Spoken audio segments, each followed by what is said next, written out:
This week is the portion of Lecha where Avram is told by God that he should leave his birthplace, his countrymen, and his family, and go to the land that I will show you. Just some background on Avram Avinu. Avram being the founding patriarch of the Jewish people. Avram was born into a pagan world. God was not a known entity.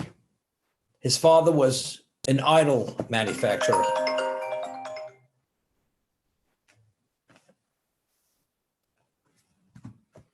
And Avram, through his own curiosity, you realize in those days, a 3-year-old wasn't only more developed physically, a 3-year-old child had a level of intellect which was the equivalent of a mature adult. And they were aware and were able to process things different than we could process today. For instance, we find that when Eliezer was commissioned to find a wife for his master's son, he came upon Rivka. Rivka was only 3 years old at the time. And she went to draw water from the well to put it in the trough. And Eliezer immediately approaches her and says, "Could I have some water?" He says, "Definitely. Have a sip of water." You could have a sip. And he gave her, she drew as much water as he needed, not only for himself, but even to water the camels. We're talking about a 3-year-old girl. I mean, physically speaking, how does a 3-year-old have the physical ability to draw that water, to transport that water, and to pour this amount of water to a trough? So we're talking about a different dimension of humanity at that particular time. Avram, at the age of 3, he recognized God. He came upon the truth of monotheism, that there's one universal being, one creator, which wills this existence, that willed the existence to be and continuously to wills every aspect of this existence. Avram lived 175 years. Only 3 of those years was he a pagan. 172 years of his life, he was fully committed to God. This is Avram Avinu. Avram Avinu, you realize, no question, he was a brilliant man. He had a level of curiosity, which was one of a kind, but to other people also brilliant, as brilliant, or maybe even more brilliant. So why was Avram Avinu able to come upon this truth through his own initiative and no one else was able to come upon this truth?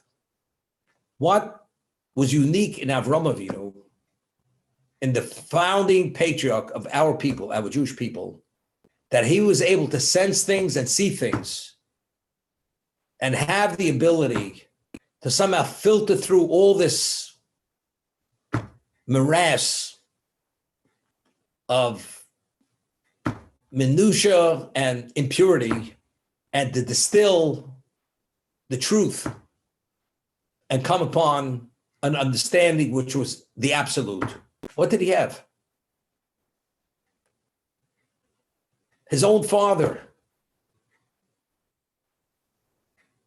informed on him to the king, which was Nimrod, who introduced idolatry to humanity, that his son had done something which was sacrilegious.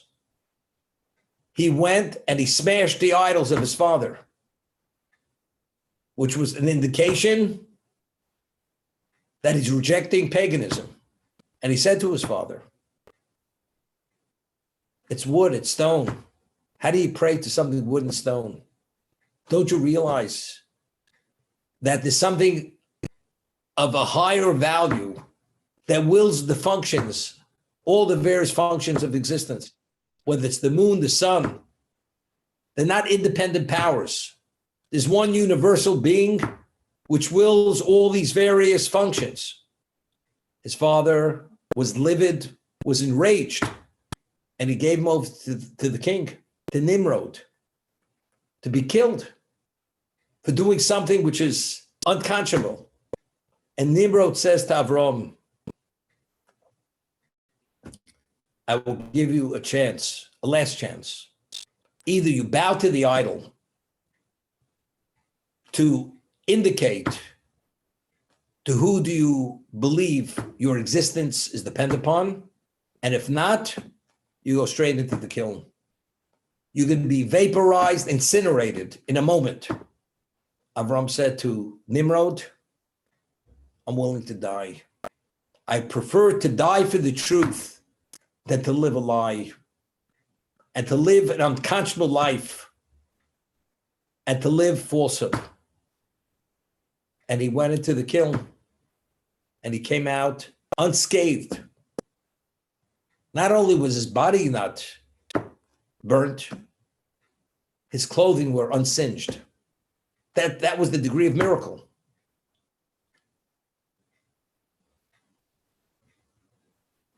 Now, how did he come upon this truth? How was he able to distill this truth from all this false belief, which was so overwhelmingly prevalent, even to the point that he's willing to give his life for it? He was able to internalize it to the essence of his being, and he was committed that under no circumstance would he compromise this belief, even for the sake of forfeiting his life, which he was agreeable to do. And because of that, God performed this miracle. But that was a critical moment, which we'll discuss in a moment. Just give you some background, because Avram Avinu was a disseminator of monotheism, and he started to create a following. And the Torah refers to these recruits that he recruited through his espousal of monotheism, the souls that he had made in Choron. The Talmud tells us that when a Gentile converts to be a Jew, that a converted convert who's converted properly, a convert who converts properly, he's like a newborn child, because he has a new soul. Person converts to become a Jew before he had a Gentile soul, and through the conversion process, which is God's process, he has an expansion. There's like a metamorphosis takes place, and he has a Jewish soul. Therefore, he's like a newborn child. At this moment, it's the first time he's come into existence. The people who he converted to monotheism, the Torah refers to them as the souls that he had made in Haran. Before they were pagans, when he converted them, they attached to God and they fully were committed to the 7 Noahide laws. It's as if he gave them a new existence. Because he was espousing monotheism, he became a fugitive. And he became a wanted man. He was in hiding for 13 years in the cave because of the threat of being put to death. He was a pariah. There was nobody on the world stage who was less popular and despised and frowned upon like Avram. And he was in the kiln, out of the kiln. God comes to him and says, Avram, I want you to leave your homeland, your community, and your family, and go to the land I will show you. Nobody argues. This is one of the 10 tests, one of the 10 challenges which Avram was confronted with, and he succeeded. The moment God says, go for yourself to the land that I will show you, immediately he picked himself up, and that was his departure moment. He left Haran to go to the land, which he was unsure where that destination was. It's a difficult test. If it wasn't a difficult test, it would be counted as one of the 10 tests which God had challenged Avram. But this was maybe even the first test. Go from the land, your birthplace, your home, your community, and your family to the land I will show you.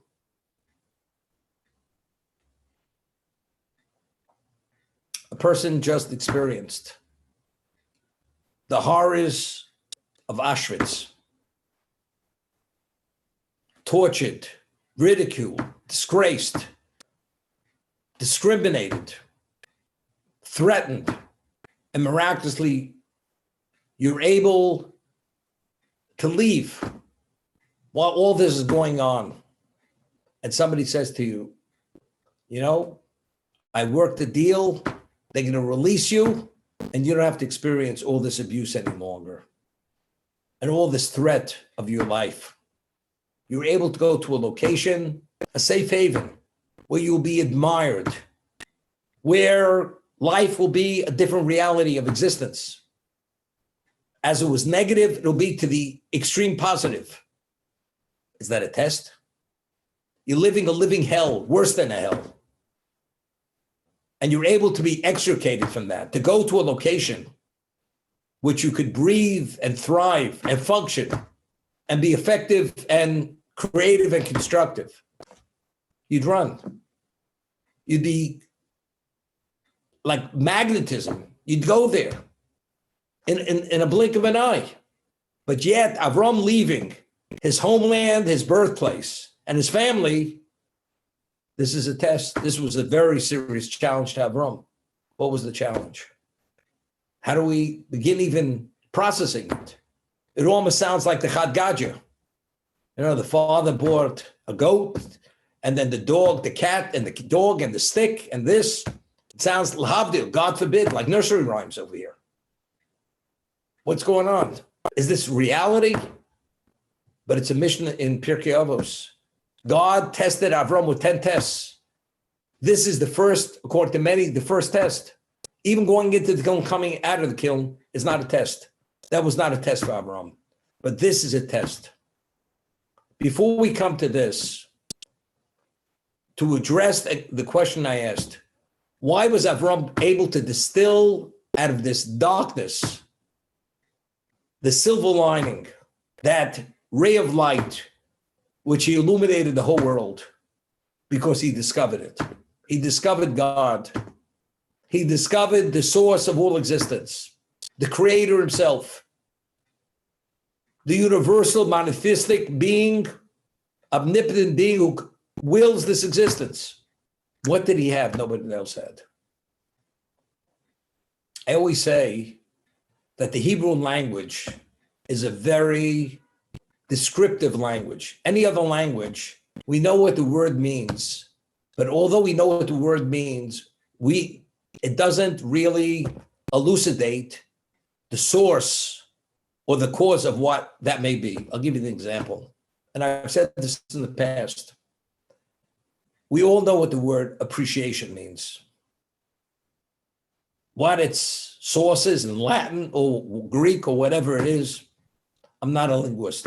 I'm not into etymology of words, what it is. I'm not sure. But we know what to be appreciation means, to be appreciative. We know what it is. But what is the source of appreciation? What causes appreciation?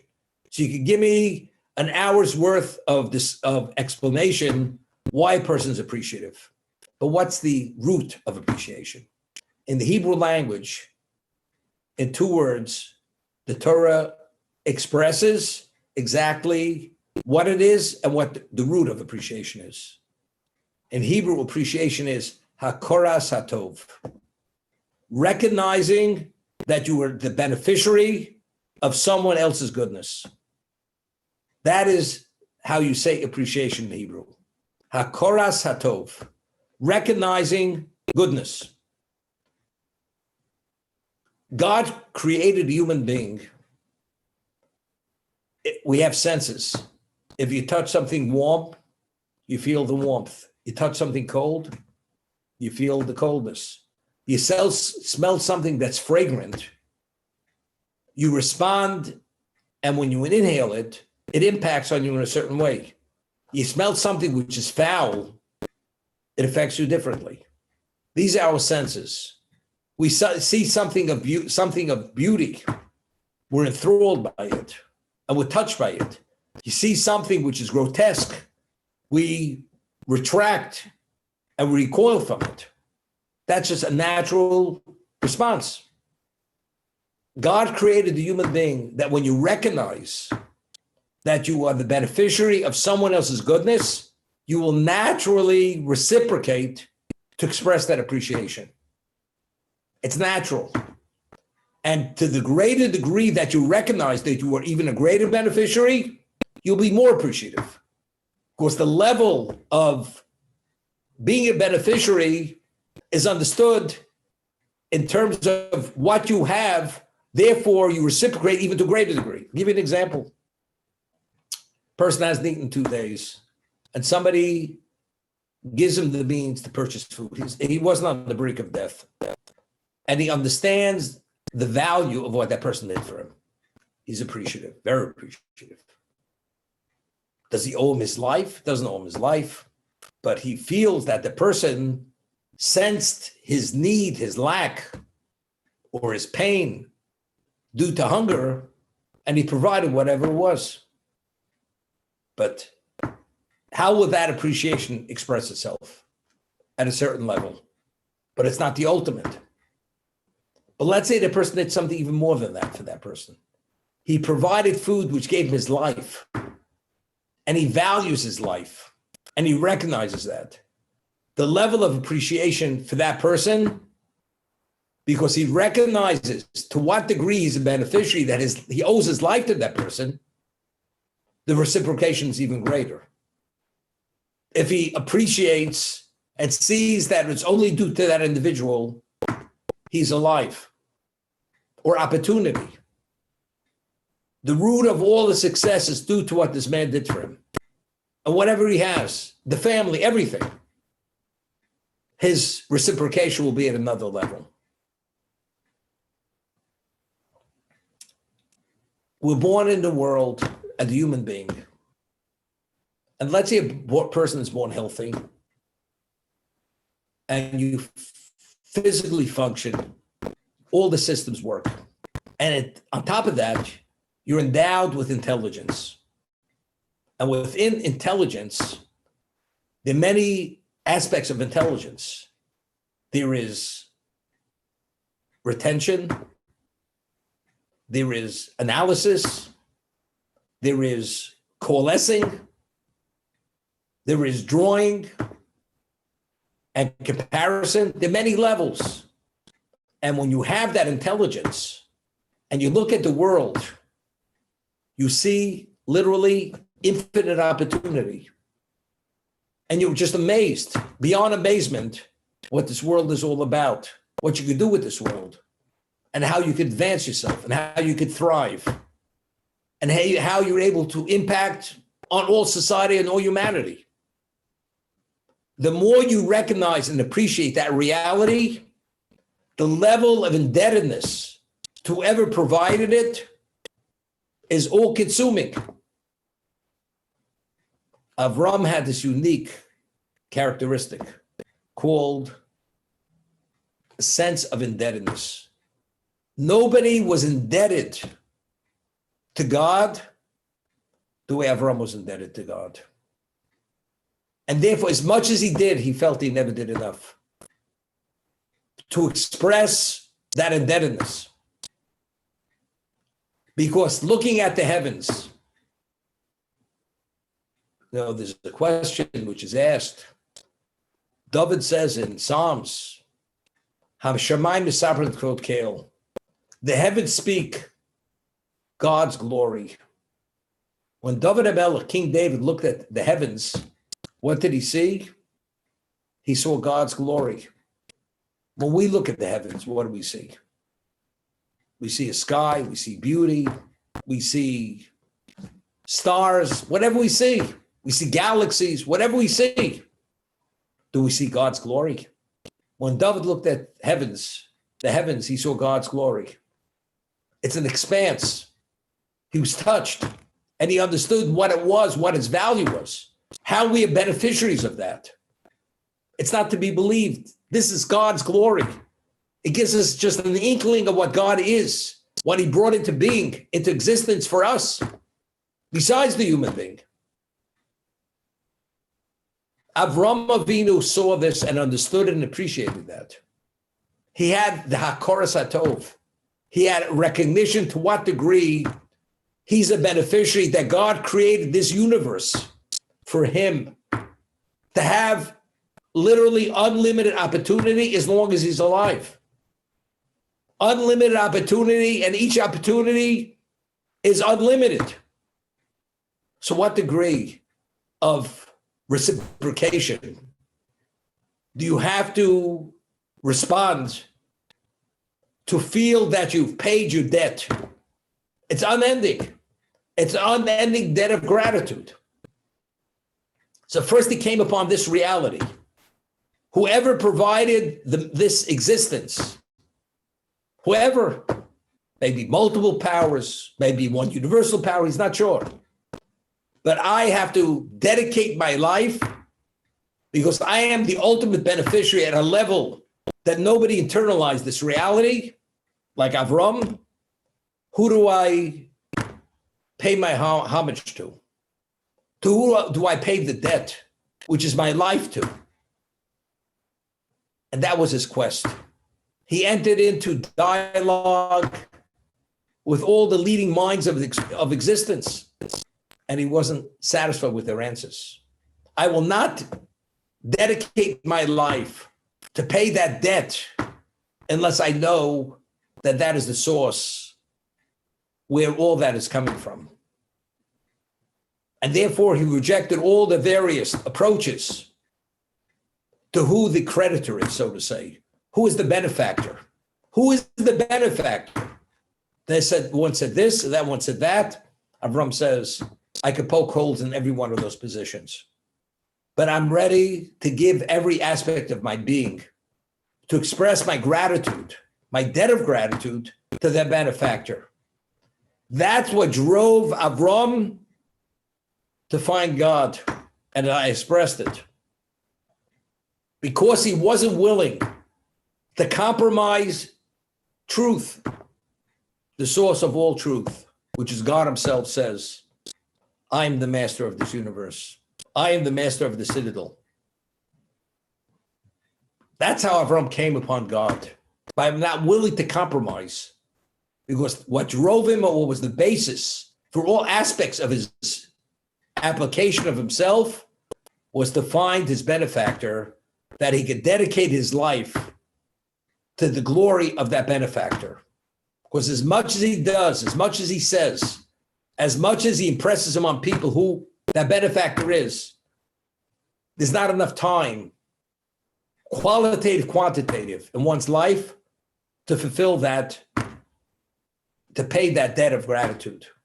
That, in one word, is Avram Avinu. That is Abraham, the founding patriarch of the Jewish people. It all began at the age of 3. So for 172 years, he built on this and built it to mega levels. As the narrative reads in the book of Parshas,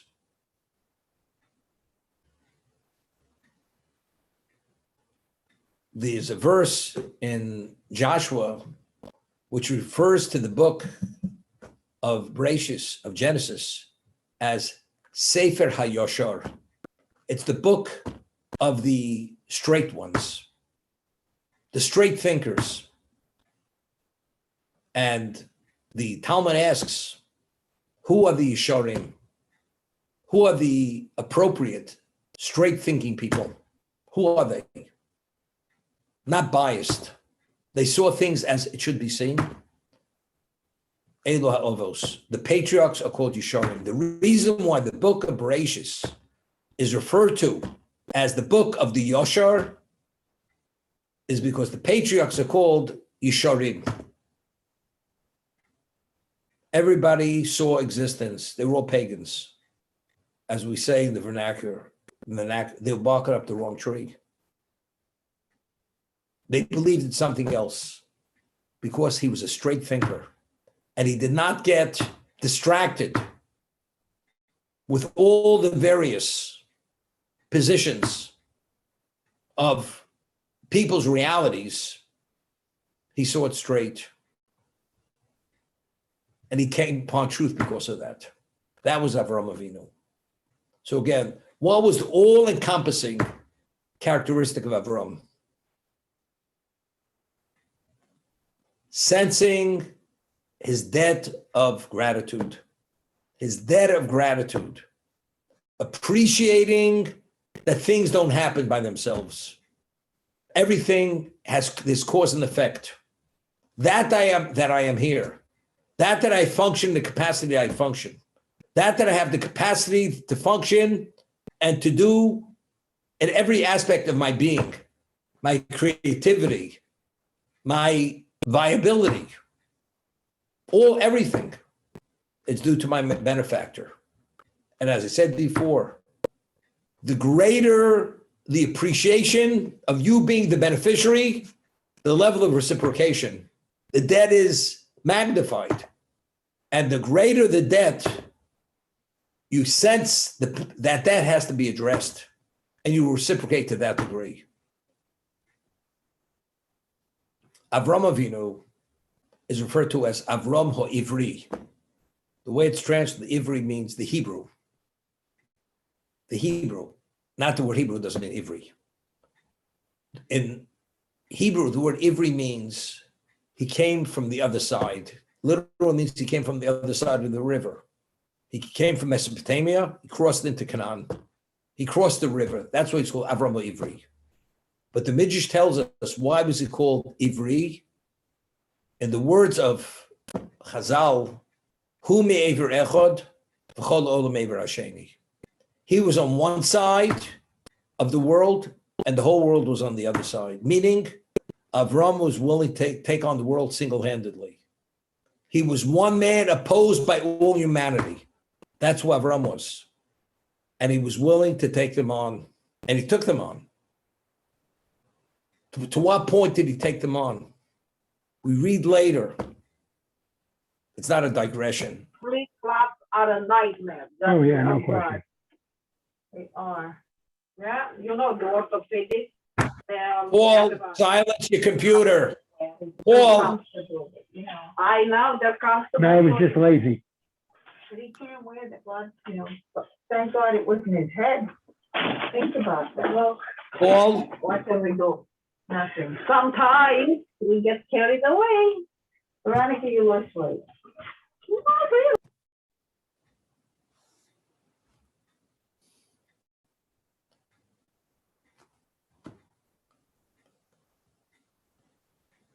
He was willing to take the world on single-handedly. We read later that Avram had a nephew by the name of Lot.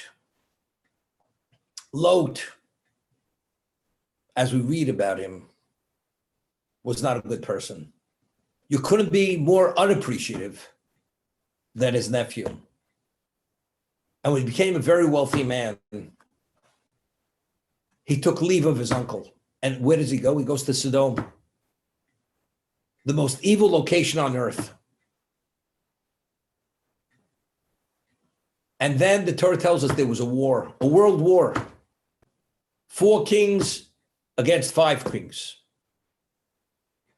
And the 4 kings are victorious over the 5 kings. They are the world power. And what did they do? Since Lot, the nephew of Avram, was a member of the Sodom community, they took him captive. Him with all his possessions. Avram was committed to his nephew. To save his nephew. Because that was his commitment. And he went to war. He went to war against the 4 kings, which seems to be suicide. If these 4 kings defeated the 5, what's the chance of Avram being victorious over 4? It's impossible. The odds are beyond overwhelming. But Avram went to war, and he took a small band of his men. And guess what? Now, why did they take Lot captive? Because they understood Avram is a zealot, unstable, and he's going to do things which are totally irrational. It was an entrapment that he was going to go to war to save his nephew, and that will be the opportunity to kill Avram, to put a lid on this monotheism, to bring it to an end. But there was a big surprise. Avram, one man against the world, he was victorious. And he defeated the four kings. What happened when he defeated the four kings? He was declared by all humanity as the Prince of God. The ultimate sanctification of God's name came about as a result of the victory that Avram had over these four kings. That was the end of the story. So Avram initially, he was one man against the world. Now, how is it possible or even conceivable that any sane, stable person could believe for a moment he could take on the world single-handedly? Very simple. If you have the secret, which they don't know, and you understand you can.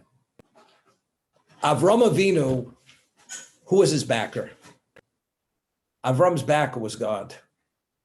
The world was unaware that there's such a power that exists. The monotheistic being who's the creator, they were unaware that Avram has him at his disposal. So when he went to war and they entrapped Avram by taking his nephew captive, they thought this is a shoo-in, definite, this will end it for sure, forever. There will not be a mention of monotheism again. We're going to eradicate that. There's not going to be a trace of it. But what they didn't understand, that monotheistic being, the universal being, the creator, is backing Avram. So when he went to war, he vaporized them. He destroyed them.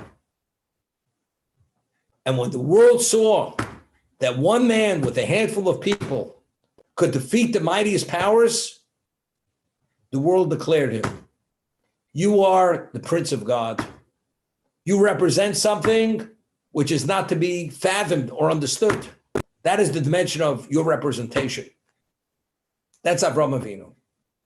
So Avram Avinu, until that moment, he understood who his backer was. And he's dedicating his life to that creator because of the dimension of indebtedness, appreciation that he has, that he's a beneficiary of his benefactor to a level which is not to be understood. Okay? We speak about objectivity. People are objective. What is the meaning of the word objective? Objective means, a person who's a judge and he has to adjudicate between two defendants. If he has any bias against any one of the parties, he's not qualified to adjudicate because he has a bias. He has to be totally impartial. And somebody who's in the legal field and he's come before judges, he says, you see this judge? This judge, his level of impartiality and his level of the objectivity, that he's objective, I've never met a man as impartial and as objective, this man, as fair because of his level of impartiality. He's totally objective. When we speak about the human being, could a human being be totally objective? It's impossible. Why? Because who are we? Whoever we may be, we are sum total of our experiences in life. Whatever we've been exposed to, positive, negative, whatever way we've been impacted through all the experiences and all the exposures, we are the sum total of all that, of all those choices we've made. So to say we're totally objective that whatever we do is on the absolute. That's what we believe. But that's only due to because you are the subtotal of your experiences. Somebody's a subtotal of his experiences. So relative speaking to impartiality, objectivity, you're more objective. So based on the bell curve, he's the most objective. But who's the only one who could be objective on the absolute level? Only God himself, because God himself is not affected or influenced by anything, because God is what he is in the absolute sense. So when we speak about truth, we speak about anything, that's absolute. We speak about ourselves, it's not absolute. It's only absolute. Our beliefs is because that's what God said is absolute. Because our belief is rooted in the absolute. Truth is a concept. Reality, it's an absolute because God says truth is absolutely truth. And falsehood is absolutely negative. That's what's absolutes. Avram Avinu, he was born in a pagan world. He was raised by his father. His father brought him to existence. At the age of 3, he recognized through his quest of understanding, as I explained, who his benefactor was. Who am I indebted to? What about people who contributed to your life as a child? Whoever your father contributes, you wouldn't exist if not for your father and mother. After that, what about your siblings? They also, positive, negative. Even something negative, by appreciating it's negative and not doing it, you're a beneficiary of the negative because you chose not to do the negative.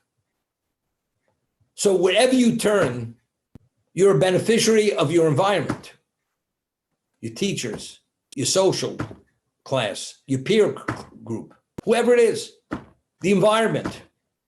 We're all beneficiaries, so we're a composite impacted by multiple influences. And at the end of the day, we are the sum total of all that.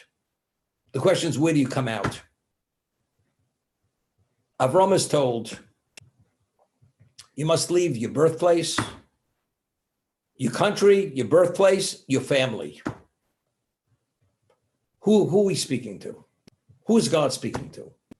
He's speaking to a person that in the history of existence, there's nobody who's had this depth of capacity of a sense of indebtedness, of course, of appreciation of him being the beneficiary.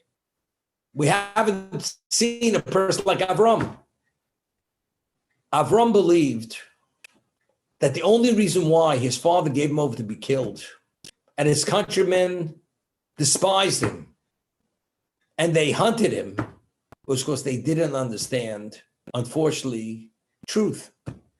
And they saw what he represented was sacrilegious because he himself is opposed to their belief of truth. So Avram Avinu did not hold it against them personally, but he believed that through his initiative and through his ability, with time, he could change their positions and influence them that they should become monotheists themselves. And what's driving him is he has a debt of gratitude to every one of these people to change their focus and the position of belief. Not only that, he has a debt of gratitude to God that his subjects, which is humanity, to turn them into believers. So here he's committed, despite the degree that you despise me and hate me and curse my existence, that's only due because it's a misunderstanding. But if you would understand what I'm trying to espouse, you will embrace me. All of a sudden, God comes to Avram Avinu. It's time to leave. Leave your homeland, leave your birthplace, leave your family, turn your back on every one of them and leave immediately. What's going through Avram's mind? But if I leave them, what happens to them? You know where they all go? They'll go into the oblivion. They're going to be in a hopeless state. Here, I believe I could provide an inkling of light and truth to them. And God is telling me to abandon them where I feel that I could be contributing to their existence. God says it's a lost cause. It's hopeless. Your countrymen are hopeless. Your family's hopeless. Your community's hopeless. It's like there's an expression, you can't beat a dead horse. You're going nowhere. And the Midrash goes and depicts it with a beautiful allegory. You have a flask of the most fragrant perfume, and you put that perfume in a cemetery. The Midrash says, could anybody benefit from that fragrance, as beautiful as the fragrance may be? You're among the dead.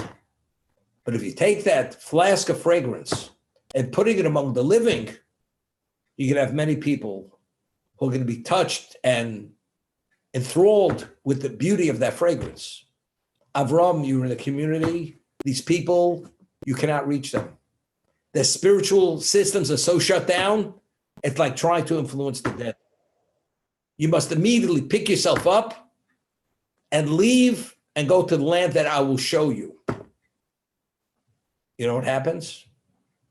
Avram says, not a word, picks himself up, immediately leaves. What was the test of Avram? You know what the test was? He could have said to God, give me one more chance. Let me have one more try. If he would have said that, he would have failed the test. The test of leaving your homeland and your community and your family was, I'm negated to God. God is absolute. And if God says it's hopeless, I accept it as hopeless, regardless of my debt of gratitude to my countrymen, to my community, and to my family. Here he's consumed by this. How could I? God says it's hopeless, I accept it. Regardless of what I feel, I leave. That was the test of Lech Lecha. To leave. We have relevance to be indebted, to sense the indebtedness of anybody.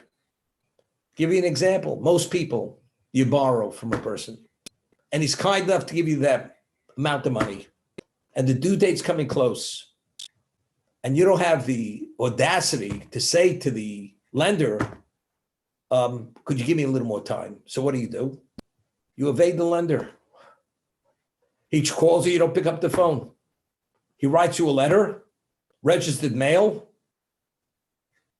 You don't meet the postman to sign that letter. It's not accepted.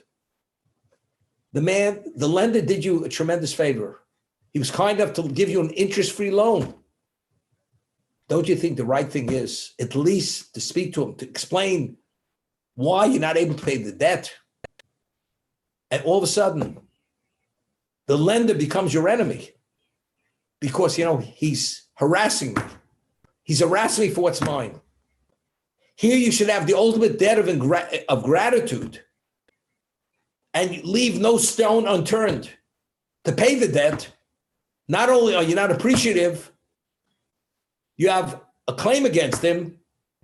Why are you twisting my arm? Why are you putting me in a vice? Why are you making my life so difficult? That's unfortunately many, many people. But to feel indebted, that I feel what you've done for me, what you mean to me, that touches my life, and I'm willing to compromise myself to pay that debt. Very few people are. Because you know why? Because the first priority is oneself. Most people. Avram Avinu was the second most humble person who ever lived. Moshe was the greatest. What am I? Nothing. Avram says, I am ash and dust. So meaning, if I'm ash and dust, you know what that means? What am I? So that means I'm not first priority. If you're not first priority, there's nothing interfering with you sensing to the core of your being the indebtedness that you have to another person.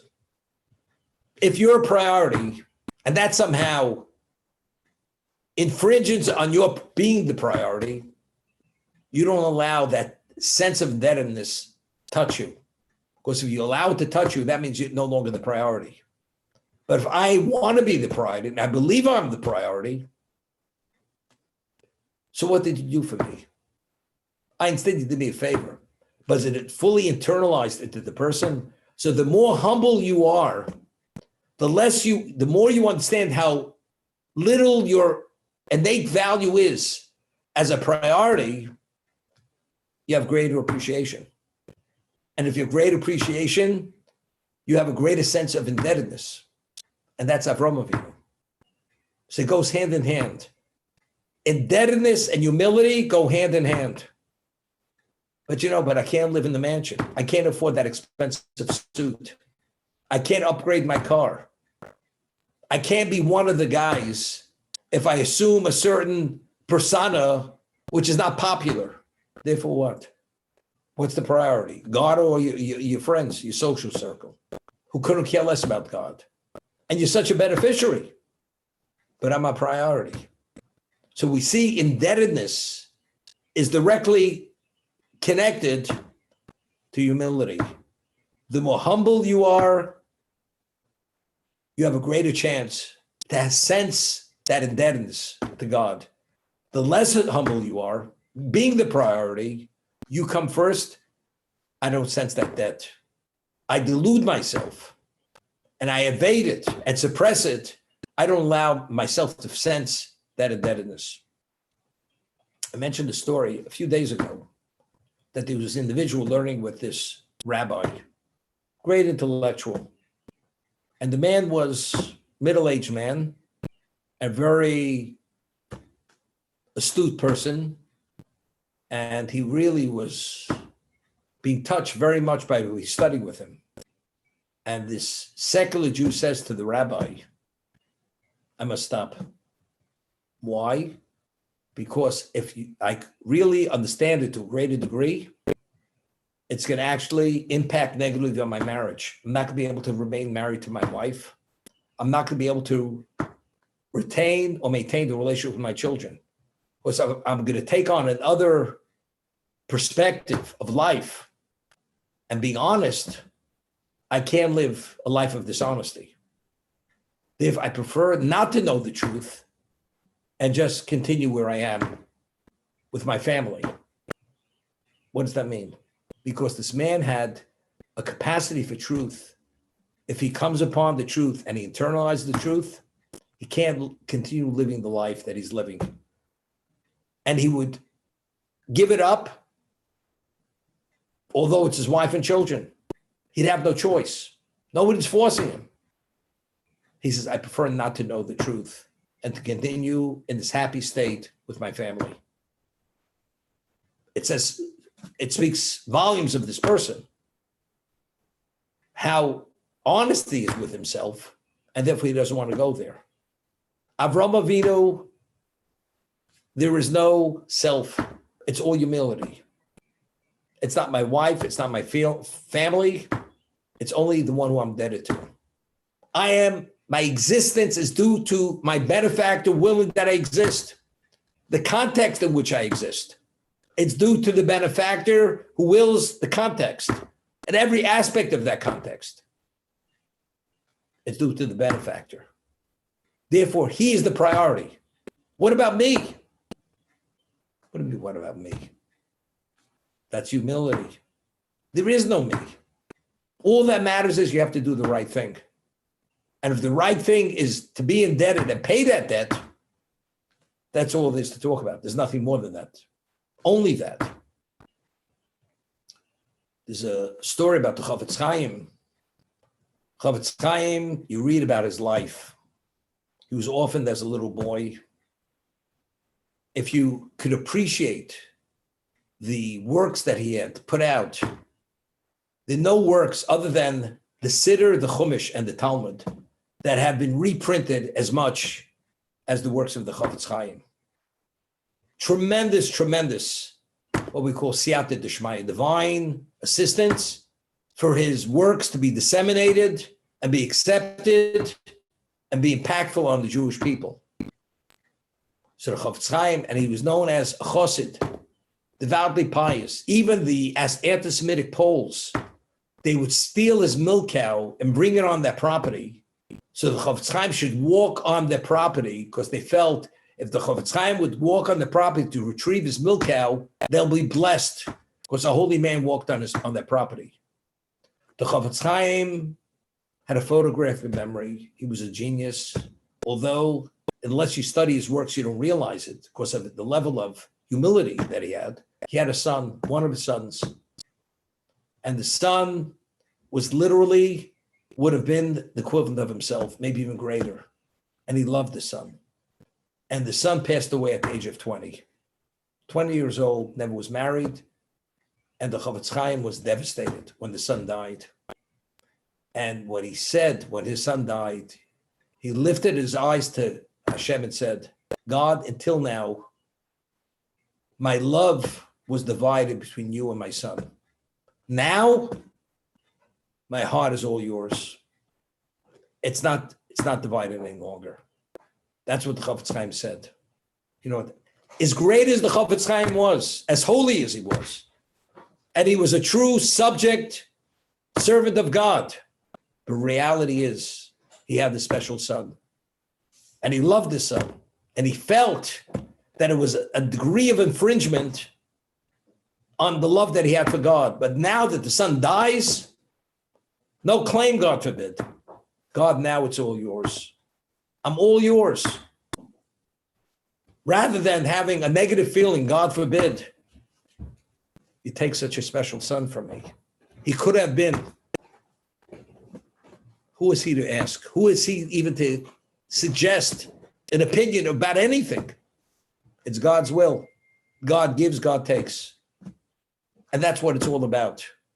But a person can only speak this way and experience the most negative experience only if you have humility. Avraham Avinu, due to his humility, there's no infringement on himself.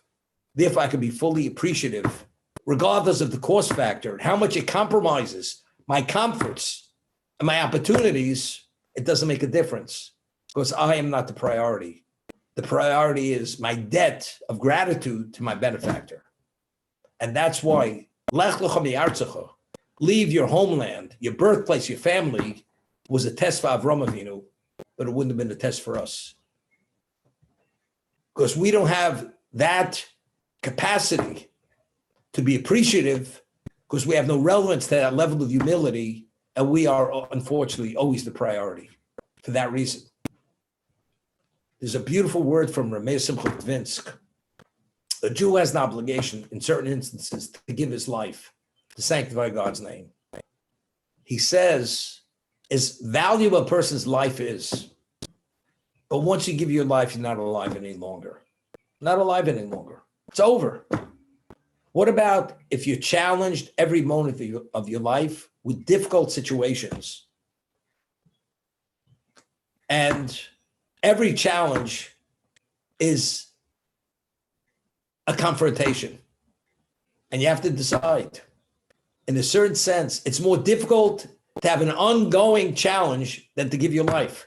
Because once you give your life, there are no more challenges after that. But if it's ongoing, it's like you'd say, you're living in a pressure cooker. Every day, continuously, every moment, there's another, you're going against the grain. And God wants you to go against the grain because naturally we're inclined to the physicality. So in a certain way, sometimes it's easy to end it than to continuously live dedicated when you feel it's against the grain. So the understanding here is the Torah doesn't tell Avram what his destination is. Leave your homeland, your community, and your family. To go where? To the land that I will show you. Why don't you tell him where it is? Let him know the destination. You know, when you know the destination, that's 90% of the problem is solved because I know where I'm going. But if I don't know where I'm going, when you don't know where you're going, every moment you question your decision, did I do the right thing to leave? If I know who I'm going to influence, what the opportunity is. So I focus on the opportunity. Leave your homeland, your birthplace, your family. Go to the land that I will show you. What is that land? Where is it? So why did God withhold that information from him?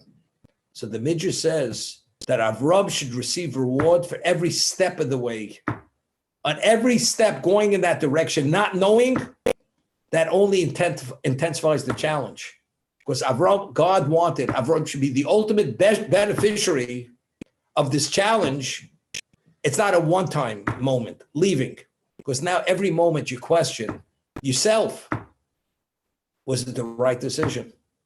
Avram never, ever backed down and ever considered going back. He was going forward. But where is it?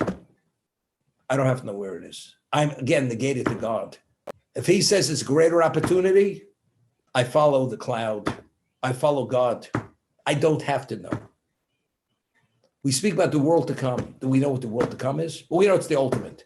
God, why don't you give us an understanding what it is? It's like an unknown. It's an unknown, but it's unknown in the positive. But if we were to be able to appreciate and sense and have a taste of it, it would make it easier. But evidently God wants that. That's part of the challenge. The world to come is something abstract. The physical world is reality. You know, as they say, seeing is believing. That's reality. But part of the challenge is that you have to take the abstract and internalize to the point that the abstract becomes reality. And you realize what people believe is reality, which is an end unto itself, is only a means for the true reality, which is internalized through living a proper life as God wants you to live it. We're going to stop here.